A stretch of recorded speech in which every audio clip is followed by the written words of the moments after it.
Hi there and welcome to our P5 topic where we are looking at space for reflection.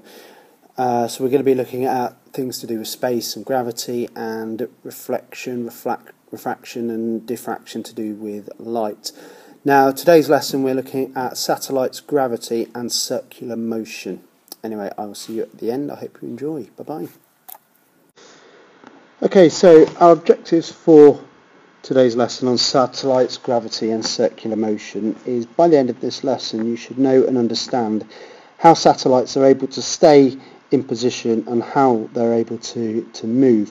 That sounds a bit contradicting, but we're going to look at the motion paths that they take, which is our second objective, is the different motion paths that different types of satellite can actually take. Now, the definition of a satellite is an object that moves around a larger object. So I'm going to go through a couple of examples that you're probably aware of. You might have heard of this thing. This is the moon. This is what we call a natural satellite. Now, the moon orbits the Earth. Now, the Earth itself is a satellite of the sun. Now, there are also artificial satellites, such as this one here, and these will also orbit the Earth. Now, they're able to stay in the orbit by the use of gravitational force. Now, gravity is one of the four natural forces of nature, and the force of gravity is an attraction between two masses.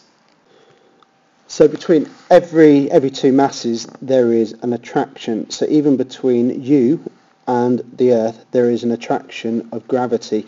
So as much as the Earth pulls you towards it, you pull the Earth towards you.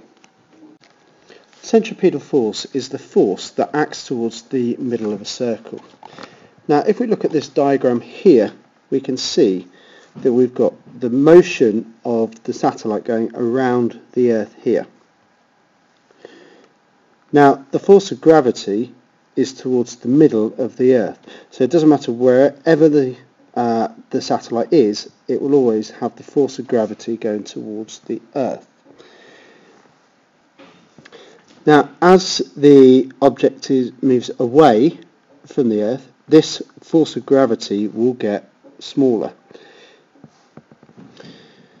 Now, the further away the force is will mean that the further away that the object is, the smaller the force. That will also have an effect on this motion around. So the closer it is, the faster it will go. So the bigger the force, the faster the motion. This is why planets like Mercury have very strong gravitational force and it travels very quickly in its orbit. Planets further away, such as Neptune or Uranus, they will have less force, so therefore will have less speed and motion as they move. Now, if the distance is doubled from the two masses, the gravitational force will reduce by 1/4. The relationship of the distance doubling, the force decreasing by 1/4 is what's known as a inverse square law. Now, in a moment we're going to talk about low polar orbit satellites and we'll talk about how the inverse square law relates to them. Now, as we just mentioned, artificial satellites can have a low polar orbit. Now, if we have a look at what the polar orbit is, now here we have a picture of the Earth. Now, at the top we have the pole, the North Pole, and then the South Pole. Now, because it's a polar orbit, the orbit will go over the two poles and round. So it will continuously go over and round. Now, while it's going over and round, the Earth is spinning around in this direction. I'm just going to see if I can change the colour of these lines a second. Let's have a look. That's a bit better, isn't it? So we can see that as the Earth is spinning round, the satellite can see every single part of the Earth. Now this only takes around about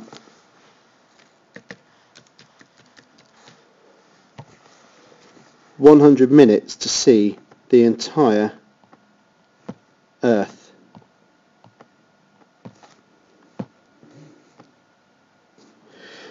Now geostationary satellites are slightly different. Again, we'll have a look at the Earth. Now here we can see,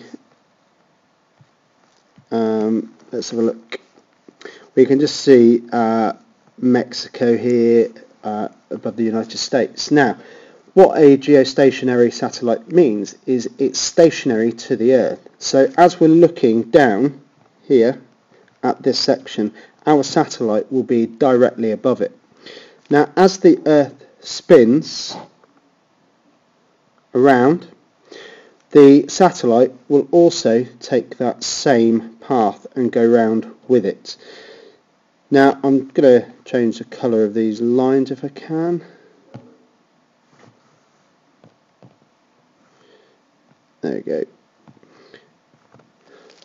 So that's what happens. The Earth spins, the satellite is spinning as well. Now this takes, guess how long? It takes 24 hours to go around a complete orbit because it is directly above the position of the Earth. Now just to kind of recap and summarise a couple of pieces from this, the low polar orbits will have a high speed. Now this is because they have a smaller distance between themselves and the Earth. Now as they are going around in this circle, they've got a really very high speed going around. Now the inclination for this is, you would think that they would just fly off in this direction, but because they've got this very strong force of gravity because of their low distance, this keeps them held in and fixed to the Earth. So as they go around, they also have the force holding them in, and this is the centripetal force that is holding them. So as they're moving around, the force of gravity is pulling them in towards the Earth. Now with the geostationary, they are a lot further away. In fact, they can be as high as 36,000 kilometers up. Now this means that they have a lower force of gravity. Now that means that they have a lot weaker force, but it then means that as they are going around the Earth, they only have this weak force holding them in, so they move around at a slower speed, and that's why it takes 24 hours to go round as compared with the low polar satellites, which take about 100 minutes. Now comets are what we call space debris, which come from the outside of the solar system. Now they come from places like the Kuiper Belt or the Oort cloud. Now what they do is they are forced towards the centre of the solar system to where the sun is. Now what the sun does is it attracts them with its gravitational pull. Now what we'll do is we'll have a look at how we expect the gravity of the sun to actually work. So here we've got the sun, and then we've got the first four planets: Mercury, Venus, Earth and Mars. Now these will go round the sun in a almost circular orbit. Now as we go further away, we get smaller and smaller or less and less force and less speed going around. Now with a comet, the comet is slightly different. The comet has a truly elliptical orbit. Now you can see that as it gets nearer to the sun, it will increase its speed. So as we come along here, it will start to accelerate, and then it will decelerate as we move away from the sun. Now, it's kind of the equivalent of throwing a ball up in the air. It will very slowly or decrease in speed until it reaches the top, and then it will increase its speed as it hits or comes towards the ground. Now, the other thing to be aware of is the tail of the comet, and you can see it doesn't matter where the comet is, the tail will always point away from the sun. So here, when it's here, it will go in this direction. In fact, let's put some little arrows to show where they'll be. So it will go in that direction. Here it will go in this direction, and here it will go in this direction. Okay, so that's the end of lesson 1 on satellites, gravity and circular motion.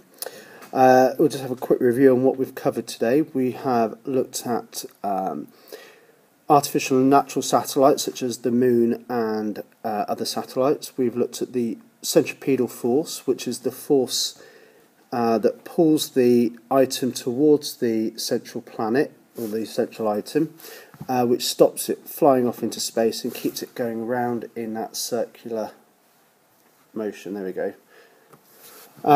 We've also looked at the different types of orbits of artificial satellites, such as the low polar orbit and the geostationary, and then we've looked at the comets as well and how they have an elliptical orbit. Anyway, I hope you've enjoyed this, and I will see you next time. Bye bye.